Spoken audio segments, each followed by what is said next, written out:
Merci. Dans la seconde partie de votre émission, Toute la vérité, je le rappelle, nous sommes avec le ministre Yakham Kodou Nenembey, directeur général du Soleil.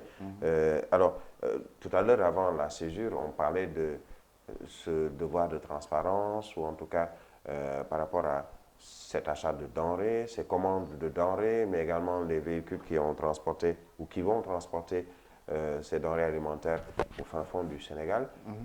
Vous nous disiez peut-être qu'il y a certains, notamment de l'opposition, qui pourraient peut-être tirer aujourd'hui sur le ministre Mansour Faye et par ricochet sur le président Macky Sall.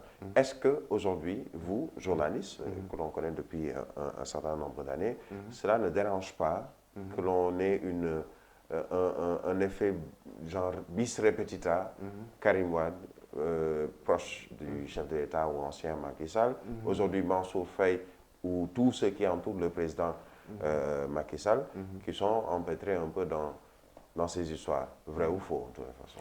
Moi, Mansour Faye, que je connais depuis très longtemps, moi je l'ai toujours vu, pas comme le frère de la première dame, Mme Faye Sall, pas comme le beau-frère du président de la République, mais je l'ai vu comme un militant engagé à l'origine dans le combat du président Macky Sall. Je rappelle que vous êtes membre également du secrétariat exécutif Je l'ai national vu de la dans les années 2008 comme quelqu'un qui s'est investi pour le combat de Macky Sall, qui a investi de sa poche, qui a investi avec sa sueur. Je l'ai vu, moi je revois les images comme ça de Mansour Faye, comme quelqu'un qui venait prendre des cartes d'adhésion de l'APR pour aller vendre.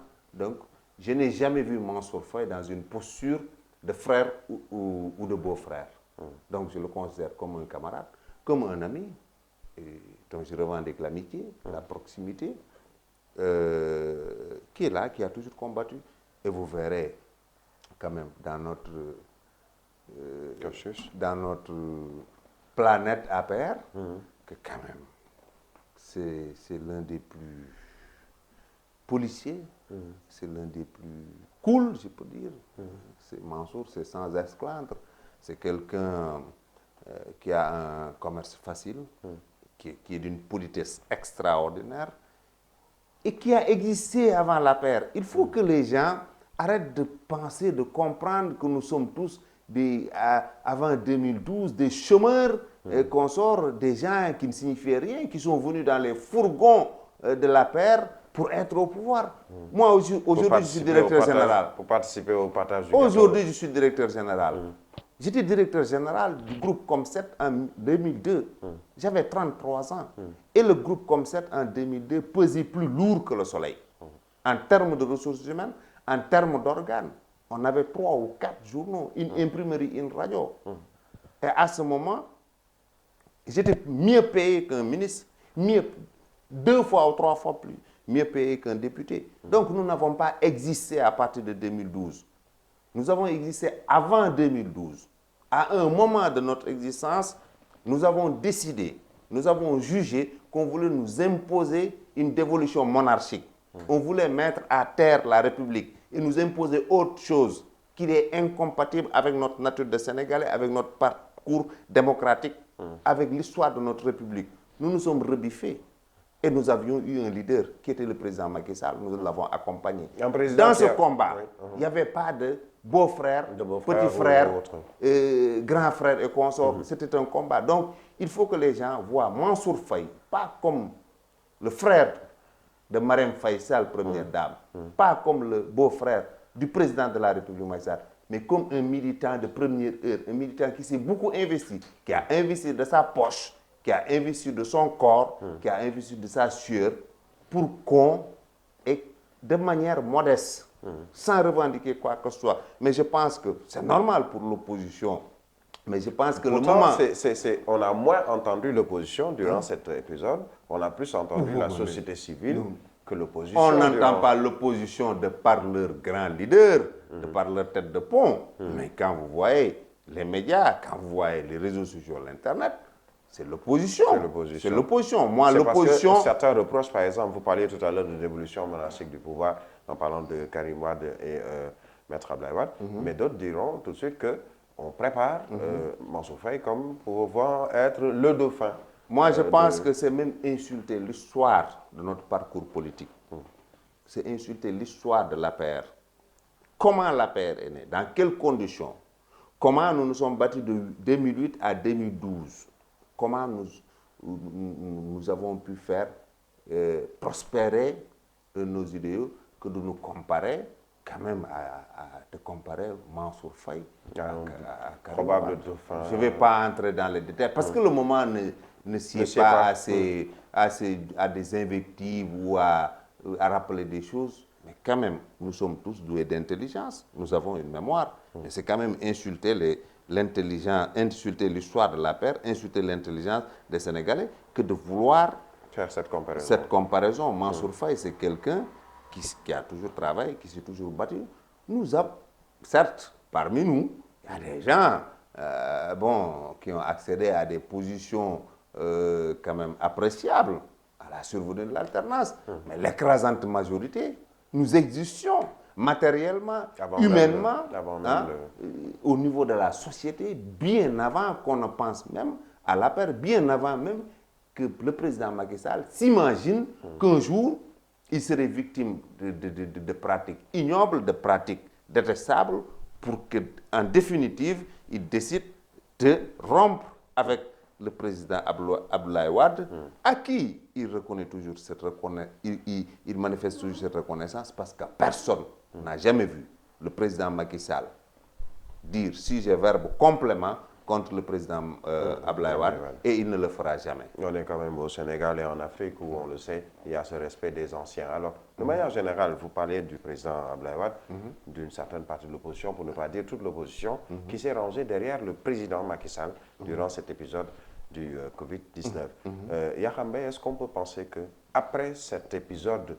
du Covid-19, les choses vont changer, même sur le plan politique, les rapports ou les relations sur le plan politique au Sénégal, après cet épisode qui quand même est assez douloureuse? Brahim, ne soyons pas naïfs. On est en politique. On n'est pas dans un couvent, ni dans une mosquée, ni dans un daïra. La politique continuera, à mon avis. Je dis mon avis, ce n'est pas la vérité, parce que je n'ai pas la prétention de détenir la vérité, mais à mon humble avis, la politique au Sénégal continuera d'être ce qu'elle a toujours été après le corona.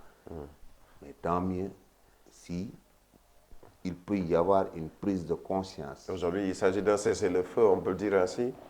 On est dans une guerre, certes. C'est même pas que c'est pas un cessez-le-feu. C'est comme je dirais, je n'ai pas le terme en wolof. J'ai le terme en wolof, mais ma culture française n'est pas assez riche pour que je puisse. Mais ñàkk pexe la, parce que c'est la nation qui est en cause. C'est le pays qui est en cause. Aucun Sénégalais ne tolérerait qu'on veuille faire de la politique politicienne en ce moment où les Sénégalais sont obligés d'être chez eux de 20h à 6h du matin enfermés.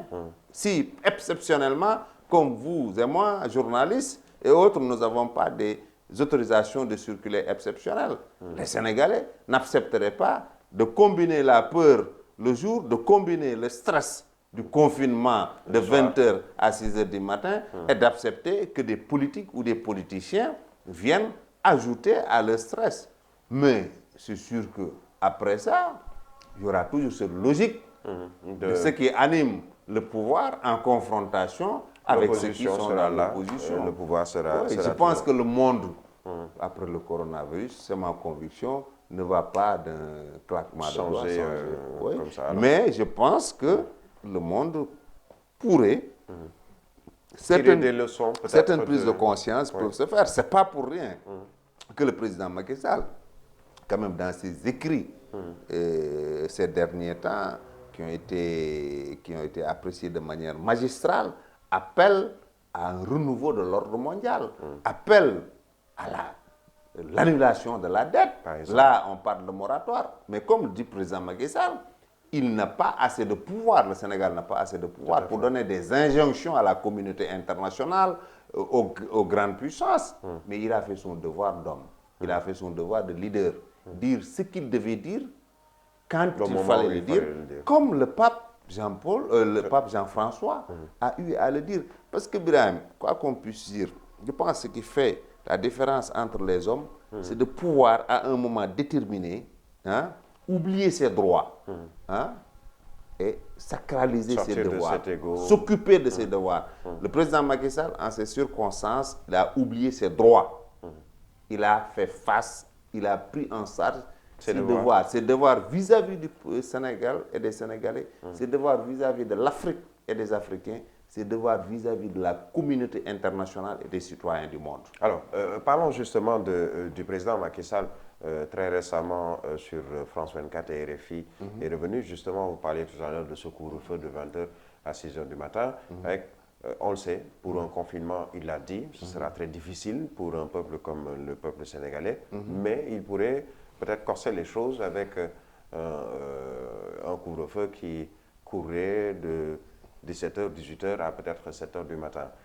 N'est-ce pas une problématique supplémentaire pour le Sénégalais, ou est-ce, selon vous, une bonne chose si le chef de l'État en décida ainsi? Mais déjà, on est dans un problème. On est confronté à un plus que problème. Mais vous savez, le président Macky Sall, de par sa nature, c'est un homme mesuré. Et c'est un homme qui agit de manière graduelle. Graduelle, c'est quoi? Il faut lire sa posture, sa démarche depuis l'éclatement. D'abord, on ferme les frontières. D'abord, ensuite, l'état d'urgence, le couvre-feu. Hein? Malgré les cris d'orfraie, malgré les cris de panique, c'est les mêmes qui appelaient au rapatriement des étudiants de Wuhan, qui, dès lors qu'ils ont vu que le corona commençait à faire des carnages, ont dit confinement. Mais il a une grille de lecture, il a des informations, il a des renseignements, il a une lecture que nous n'avons pas. Il sait que ce n'était pas opportun, et mieux, il a confiance en son pays. Il a confiance au personnel médical. Et il savait que ces gens pouvaient faire face. L'important, c'était quoi? Mettre les moyens à leur disposition. Et il n'a pas attendu les appels à contribution.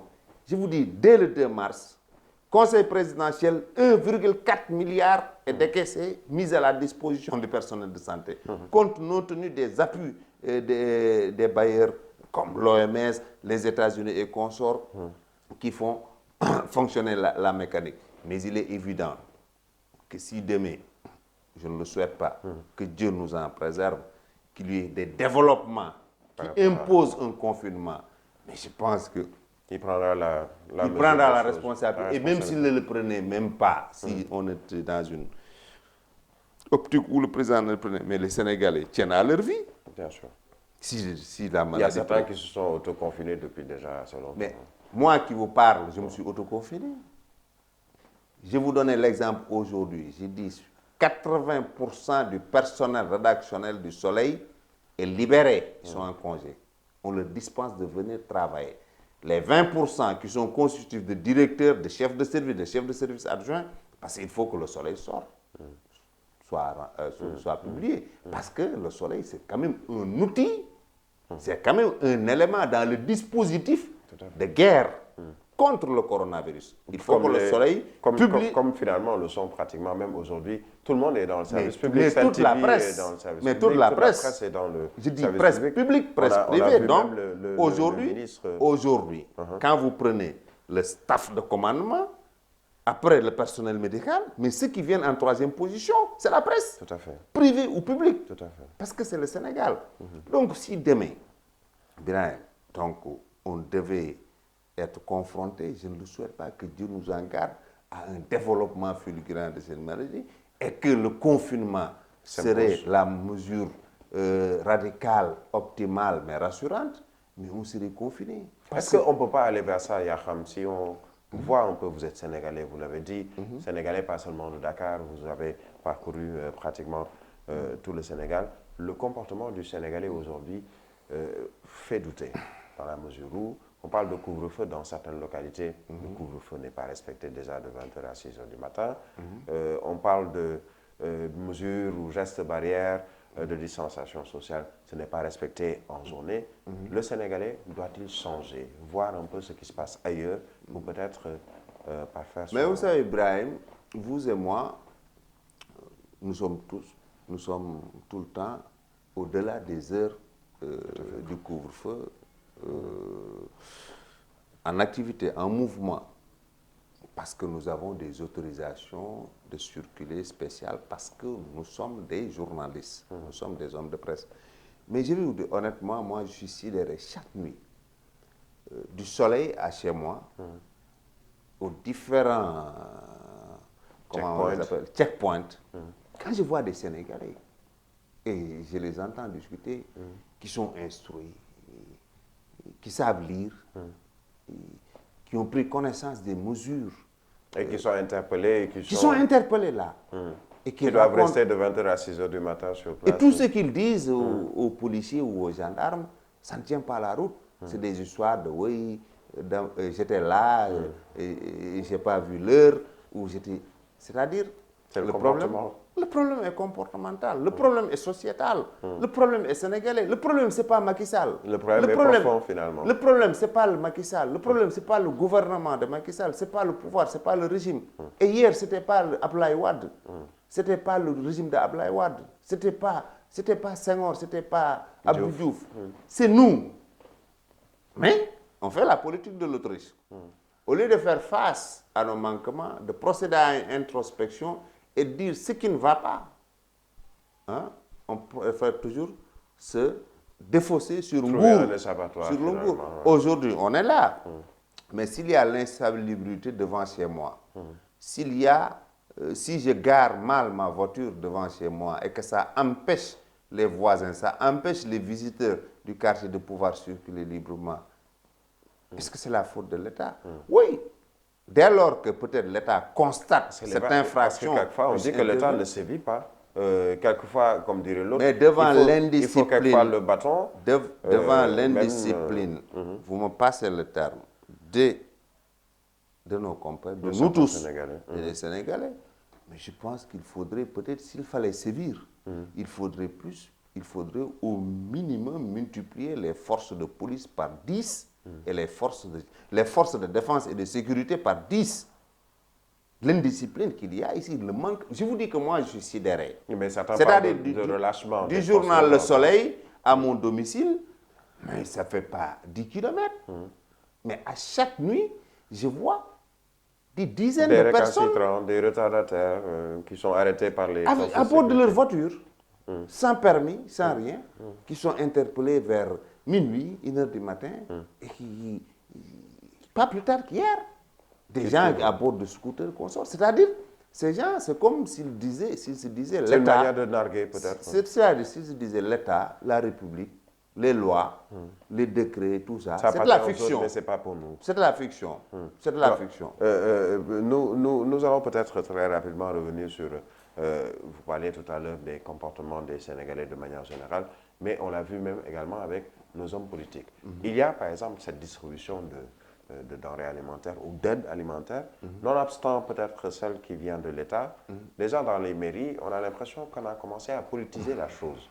Est-ce que c'est vraiment le moment de la politique pour reprendre ce que vous disiez tout à l'heure? Ça renvoie toujours au problème comportemental, au problème sociétal. C'est des Sénégalais. Parce que un maire,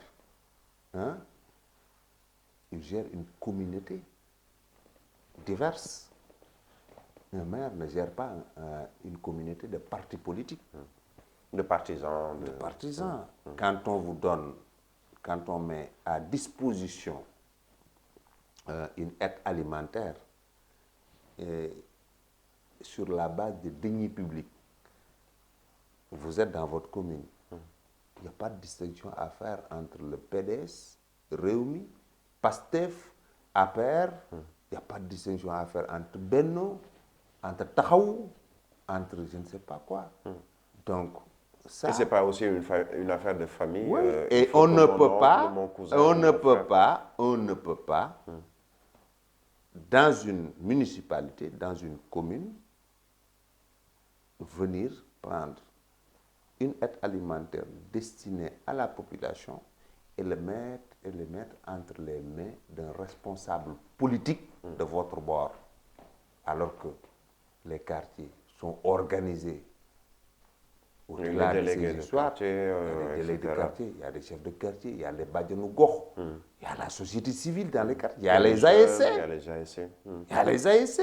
Vous prenez, moi je suis issu de Rebeuss. Je prends l'exemple de mon quartier, Rebeuss. Il y a la PS, il y a le PDS, il y a Rewmi, il y a APR, il y a PASTEF et tout. Mais il y a quelque chose, une entité qui nous transcende tous, c'est l'ASC Handalou. Par exemple. Autre chose, il y a quelque chose qui nous transcende tous, c'est le délégué de quartier. Il y a quelque chose qui nous transcende tous, c'est le Badianou Gokh. Prenez ma commune, le département de Dakar Plateau, le préfet, il n'est pas là pour les verts ou les jaunes ou les bleus ou les marrons. Donc, je pense qu'à ce niveau aussi, c'est un problème de conscience politique, c'est un problème de conscience citoyenne. Est-ce que après toutes ces opérations, que ce soit pour la distribution de riz, pour l'achat de denrées alimentaires, pour la gestion même au niveau des municipalités, le comité déjà qui est annoncé par le chef de l'État sera mis en place et s'il le faut, ceux qui auront fauté dans la gestion seront sanctionnés? Est-ce qu'on peut s'attendre à cela? Très honnêtement, ça c'est du ressort du président de la République. Et moi, je n'ai pas pour habitude, président de la République, c'est le président de la République. Et comme me disait ma grand-mère, donc même moi, si je sais quelque chose du président de la République, grâce, je dis, à ma proximité, au fait que je puisse lui parler, ce n'est pas des choses que je mets sur la place. Mais une chose est sûre et certaine, connaissant le président Macky Sall, compte tenu du peu d'échanges que j'ai eu avec lui sur cette situation, je sais que c'est une situation qui le mobilise H24. Et pour dire en Wolof, dara. Et il est déterminé et décidé à ce que tout se fait dans les règles de l'art. Parce que dans cette affaire-là, le président Macky Sall a dépassé une dimension nationale. Tout à fait. Le président Macky Sall est dans une posture internationale où, entre guillemets, il indique des leçons de conduite à l'international qui vont jusqu'à faire écho au niveau de sa sainteté, le pape François, au niveau du président français Emmanuel Macron, au niveau du souverain du roi du Maroc.